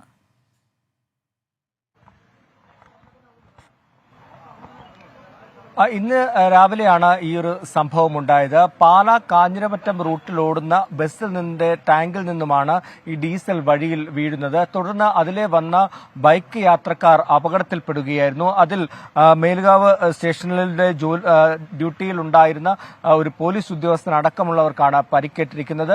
രാവിലെ ഡ്യൂട്ടി കഴിഞ്ഞ് വരുന്ന വഴിയാണ് ഇദ്ദേഹത്തിന്റെ ബൈക്ക് അപകടത്തിൽപ്പെടുന്നത്. അദ്ദേഹത്തിന്റെ അഭിലാഷ് കുമാർ എന്ന് പറയുന്ന പോലീസ് ഉദ്യോഗസ്ഥന്റെ ബൈക്കായിരുന്നു. അദ്ദേഹത്തിന് പരിക്കുകൾ ഏറ്റിട്ടുണ്ട്. അതോടൊപ്പം തന്നെ ഈ വഴിയെ വന്ന മറ്റൊരു ബൈക്കും അപകടത്തിൽപ്പെട്ടു. അതിലുണ്ടായിരുന്ന 2 പേർക്കും 2 യുവാക്കൾക്കും പരിക്കേറ്റിട്ടുണ്ട്. കൂടാതെ മറ്റൊരാൾ അപകടത്തിൽപ്പെട്ടുവെങ്കിലും അദ്ദേഹത്തിന് പരിക്കുകളൊന്നും ഉണ്ടായില്ല. എന്തായാലും തൊട്ടു പിന്നാലെ തന്നെ ഫയർഫോഴ്സ് പോലീസ് വിവരം അറിയിച്ചതിനെ തുടർന്ന് നാട്ടുകാർ പരാതിപ്പെട്ടതിനെ തുടർന്ന് ഫയർഫോഴ്സ് എത്തി തുടർ നടപടികൾ സ്വീകരിച്ചു. ഈ ഡീസൽ വീണ പ്രദേശത്തെല്ലാം തന്നെ പൊടി വിതറി ആ ഡീസൽ ഒപ്പം തന്നെ വെള്ളം കൊണ്ട് കഴുകിയും വൃത്തിയാക്കിയിട്ടുണ്ട്. നിലവിൽ ഈ പ്രദേശത്ത് കാര്യമായിട്ടുള്ള പ്രശ്നങ്ങളൊന്നുമില്ല. വളവ് കൂടി ആയതുകൊണ്ട് തന്നെ ബൈക്കുകളും അതുപോലെ തന്നെ ഇരുചക്ര വാഹനങ്ങളും എല്ലാം തെന്നി വീഴുന്ന അല്ലെങ്കിൽ ഈ ഡീസലിൽ കയറി തെന്നി വീഴുന്ന മറിയുന്ന ഒരു സാഹചര്യമാണ് ഉണ്ടായത്. അനുജ, ടോബി ജോൺസണാണ് വിവരങ്ങൾ നൽകിയത്. കോഴിക്കോട് ചേനായി തീവയ്പ് കേസിലെ പ്രതികൾ പിടിയിൽ. എടവനാട് സ്വദേശികളായ കാലംകോട്ട് രാഘവൻ, കൊയിലോത്ത് ഷിബിൻലാൽ എന്നിവരാണ് പിടിയിലായത്. വാഹനങ്ങൾ തീയിട്ട് നശിപ്പിക്കുകയും കലാപമുണ്ടാക്കാൻ ശ്രമിക്കുകയും ചെയ്ത കേസിലാണ് അറസ്റ്റ്. വയനാട്ടിലേക്ക് കടക്കാനുള്ള ശ്രമത്തിനിടെ പേരാമ്പ്ര പോലീസാണ് ഇവരെ പിടികൂടിയത്. സമീർ സി മുഹമ്മദ് വിവരങ്ങളുമായി. സമീർ, പ്രതികൾ കുറ്റം സമ്മതിച്ചോ? ഇവരെ ചോദ്യം ചെയ്തോ? ഇനി മറ്റ് നടപടിക്രമങ്ങളൊക്കെ എങ്ങനെയാണ്? പ്രതികൾ കുറ്റം സമ്മതിച്ചിട്ടുണ്ട്. കഴിഞ്ഞ മാസം 21-നാണ് ആദ്യം 2 ഓട്ടോകൾ തീവെച്ച് നശിപ്പിക്കുന്ന ഘട്ടമുണ്ടായത്. അതുമായി ബന്ധപ്പെട്ടുള്ള അന്വേഷണത്തിലായിരുന്നു പോലീസ്. പിന്നീടാണ് ഒരു ബൈക്കും മറ്റൊരു ഓട്ടോറിക്ഷയ്ക്ക് കൂടി തീവെക്കുകയും ഇതൊരു വർഗീയ സംഘർഷമാക്കാനുള്ള ശ്രമമായി ഈ പ്രതികൾ നടത്തുകയും ചെയ്തത്. അതൊരു ആസൂത്രിതമായിട്ടുള്ള നീക്കമായിരുന്നു. ആ സംഭവത്തിലാണ് പോലീസ് വിശദമായിട്ടുള്ള അന്വേഷണമായിക്കൊണ്ട് മുന്നോട്ട് പോയത്. ഇതിനിടയിലാണ് 2 പ്രതികളെയും പോലീസിന് പിടികൂടാൻ കഴിഞ്ഞിരിക്കുന്നത്. എടവനാട് സ്വദേശികളായിട്ടുള്ള രാഘവനെയും അതുപോലെ തന്നെ ഷിബിൻലാലിനെയുമാണ് പിടികൂടാൻ കഴിഞ്ഞിരിക്കുന്നത്. പ്രതികൾ ഈ സംഭവത്തിന് ശേഷം ഒളിവിൽ പോവുകയായിരുന്നു. 21, 29 തീയതികളിലായിക്കൊണ്ടാണ് തീയിടുകയും ഇതൊരു കലാപമാക്കാനുള്ള ശ്രമം ഇവർ നടത്തുകയും ചെയ്തത്. അതിനുശേഷം ഒളിവിൽ പോയ പ്രതികൾക്കായുള്ള അന്വേഷണത്തിനിടയിലാണ് ഇന്ന് 2 പേരെയും പോലീസ് പിടികൂടിയിരിക്കുന്നത്. പ്രതികൾ കുറ്റം സമ്മതിച്ചിട്ടുണ്ട്. ഇന്ന് വൈകിട്ടോടുകൂടി തന്നെ 2 പ്രതികളെയും കോടതിയിൽ ഹാജരാക്കും. ഈ സംഭവത്തിൽ ഈ 2 പേർക്ക് മാത്രമാണ് പങ്ക് എന്ന് തന്നെയാണ് പോലീസ് കണ്ടെത്തിയിരിക്കുന്നത്. ഏതായാലും ഇവരുടെ ചോദ്യം ചെയ്യൽ തുടരുകയാണ്. പ്രതികൾ കുറ്റം സമ്മതിച്ചിട്ടുണ്ട്. അനുജ, ചേനായി തീവെപ്പ് കേസ് പ്രതികളാണ് പോലീസ് പിടിയിലായത്. നേത്രാവതി എക്സ്പ്രസിൽ തീപിടുത്തം. പാൻട്രി കാറിന് താഴെയാണ് തീപിടിച്ചത്. ആലുവ സ്റ്റേഷനിലെത്തിയ ട്രെയിനിന്റെ അടിയിൽ തീ കണ്ടതിനെ തുടർന്ന് റെയിൽവേ പോലീസ് എത്തി തീ അണച്ചു. ബ്രേക്ക് ഉരഞ്ഞ് തീ പടർന്നതാകാമെന്നാണ് സംശയം. കൂടുതൽ പരിശോധനയ്ക്കായി ട്രെയിൻ ആലുവയിൽ പിടിച്ചിട്ടിരിക്കുകയാണ്. ശ്രീകാന്ത് വിവരങ്ങളുമായി. ശ്രീകാന്ത്, ഒരു ആശങ്കയുടെ സാഹചര്യം ഇല്ല എന്ന് തോന്നുന്നു. എന്തായാലും വിശദമായ പരിശോധനകളൊക്കെ നടക്കുകയാണോ ഇപ്പോൾ? നിലവിലിപ്പോൾ ട്രെയിൻ ഇവിടെ നിന്നും പുറപ്പെട്ടിട്ടുണ്ട്. ആലുവയിൽ നിന്നും പുറപ്പെട്ടു. മുംബൈയിൽ നിന്നും തിരുവനന്തപുരത്തിന് പോവുകയായിരുന്ന നേത്രാവതി എക്സ്പ്രസിന്റെ പാൻട്രി കാറിന് താഴെയാണ് തീപിടിച്ചത്. ആലുവ സ്റ്റേഷനിലെത്തിയ ട്രെയിനിനടിയിൽ തീയും പുകയും കണ്ടതിനെ തുടർന്ന് റെയിൽവേ പോലീസ് ഫയർ എക്സ്റ്റിംഗ്വിഷർ ഉപയോഗിച്ച് തീ അണച്ചു. ട്രെയിനിന്റെ മധ്യഭാഗത്തായി പാൻട്രി കാർ വീൽ ശരി, നേത്രാവതി എക്സ്പ്രസിൽ തീപിടുത്തമുണ്ടായി. പാൻട്രി കാറിന് താഴെയാണ് തീപിടുത്തമുണ്ടായത്. നിലവിൽ ട്രെയിൻ പുറപ്പെട്ടിട്ടുണ്ട് ആലുവ സ്റ്റേഷനിൽ നിന്ന് എന്നുള്ളതാണ് ഏറ്റവും പുതിയ വിവരം. ആശങ്കയുടെ സാഹചര്യമില്ല. അങ്ങനെ അന്ന് നടത്താതിരുന്നു എന്നുള്ളത് സത്യമാണ്. നടന്നില്ലല്ലോ. അന്ന് ഈ കമ്പനി ഉണ്ടാക്കി ഇത്രയും കാര്യങ്ങളെല്ലാം ചെയ്ത് അന്ന് ടെൻഡർ ചെയ്ത് ഈ കാര്യം വന്നായിരുന്നു എവിടെയായിരുന്നു? എന്നിട്ട് ഇപ്പം പറയാ ഇവിടെ പറയുന്ന എല്ലാ കാര്യങ്ങളും കൊണ്ടുവന്നത് മൊത്തം ഞങ്ങളാണ്. നിങ്ങൾ എന്ത് ചെയ്തു? ഞങ്ങളൊന്നും പറഞ്ഞില്ല സാർ. ഇത് പ്രവർത്തനം തുടങ്ങിയത് ഇവിടെ നമ്മുടെ മുഖ്യമന്ത്രി അവിടെ ചുമതലയായിട്ട് അവിടെ തുടങ്ങി ഇപ്പോൾ വന്നത്. സാർ ഒരു കാര്യം കൂടി, ഒരു കാവ്യനീതി പോലില്ലയോ, ആദ്യം ഉദ്ഘാടനം ചെയ്ത് അവിടെ വന്ന ഏറ്റവും വലിയ കപ്പലുകൾ ചൈനീസ് കപ്പലുകൾ തന്നെയായിരുന്നു. ഇതെല്ലാം പറഞ്ഞ് ഇവർ നീട്ടിയല്ലോ 10-15 വർഷം. ഏറ്റവും വലിയ 3.5 ലക്ഷം ടണ്ണ് ഉള്ള കേവുഭാരമുള്ള വലിയ കപ്പലുകൾ വരുമ്പോൾ അവിടുന്ന് കണ്ടെയ്നർ ഇറക്കാനുള്ള വലിയ ഷിപ്പ്, മദർ വെസൽ വരുന്നതിന് വേണ്ടിയിട്ടുള്ള ആദ്യം ഷിപ്പ് ചൈനീസ് ഷിപ്പാണ്. അവർ കൊമേഴ്സ്യലി വർക്ക് ചെയ്യുന്ന, ചൈന ആയതുകൊണ്ട് കമ്മ്യൂണിസ്റ്റുകാർ ഭരിക്കുന്നതുകൊണ്ട് പ്രത്യേകത, അത് കൊമേഴ്സ്യലി ഓപ്പറേറ്റ് ചെയ്യുന്ന ഒരു കമ്പനിയാണ്. അതൊന്നും അല്ലേ പറഞ്ഞത്. ഞാൻ പറഞ്ഞത് അത് വന്നത് അങ്ങനെയാണല്ലോ. അത് ഉദ്ഘാടനം ചെയ്തു, ഇപ്പോൾ കംപ്ലീറ്റ് ചെയ്യുന്നു. ഇപ്പോൾ പണത്തിൻ്റെ കാര്യത്തിൽ വലിയ ബുദ്ധിമുട്ടുണ്ട് സെൻറ്റർ തരുന്നത്. ഇപ്പോൾ ഇത് കഴിഞ്ഞിട്ട് ഞാൻ പറഞ്ഞോളാം. അല്ല, എന്നോട് ചെയർ പറഞ്ഞു ഞാൻ ഇപ്പോൾ വഴങ്ങുന്നില്ല അവസരം. സാർ, ഇനിയൊരു ബില്ലോടുണ്ട്, അതുകൊണ്ടാണ് സാർ. ആ തുറമുഖം ഇപ്പോൾ വരുന്നു. ആ തുറമുഖം വരുന്നതിനെ പറ്റി ഞങ്ങൾ പറയുന്നതിനകത്ത് കൂടുതൽ അത് ഉപയോഗിക്കാമെന്ന് പറഞ്ഞത് തെറ്റുണ്ടോ സാർ? അതായത് നാഷണൽ ഹൈവേ മുഴുവൻ നിങ്ങളാണ് കൊണ്ടുവന്നതെന്ന് പറഞ്ഞില്ലല്ലോ സാർ. 1,30,000 കോടിയോളം രൂപ നാഷണൽ ഹൈവേക്ക് ഇപ്പോൾ ചിലവായി വർക്ക് ചെയ്തുകൊണ്ടിരിക്കുക. അന്ന് നടന്ന ചർച്ചകളിൽ ഞാനിപ്പോഴും ഓർക്കുന്നു, എനിക്കൊരാശങ്ക ഉണ്ടായിരുന്നു. തുറന്നു പറയാമല്ലോ, ഞാൻ ചോദിച്ചു 30 മീറ്റർ പോരെ, 45 മീറ്റർ ആവണോ എന്നൊക്കെ. വ്യക്തിപരമായി ഞാൻ പൊളിറ്റിക്കൽ സെക്രട്ടറി ആയതുകൊണ്ട് ഈ കാര്യം ചർച്ചയ്ക്ക് വരുമ്പോൾ ആദ്യം, അതിനുശേഷം ചർച്ചയിൽ അപ്പോൾ ഈ റോഡ് വരണമെങ്കിൽ അത്രയും വീതി തന്നെ വരുന്നതാണ് നല്ലതെന്നാണെന്ന് പാർട്ടി സെക്രട്ടറി ആയിരുന്ന ഇപ്പോഴത്തെ മുഖ്യമന്ത്രി പറഞ്ഞത്. ഉമ്മൻചാണ്ടി ഗവൺമെന്റിന്റെ കാലത്ത് ഉമ്മൻചാണ്ടി ഗവൺമെന്റ് ഈ പ്രതിഷേധം വരുമെന്ന് പറഞ്ഞ് പുറകോട്ട് പോയതല്ലാതെ നമ്മുടെ സപ്പോർട്ടില്ലാതെ ഒന്നില്ല. അവസാനം ഇപ്പോൾ അത് നടക്കുന്നല്ലോ. സർവകക്ഷി യോഗത്തിൽ ഓപ്പണായിട്ട് പറഞ്ഞു CPM ഇക്കാര്യത്തിനകത്ത്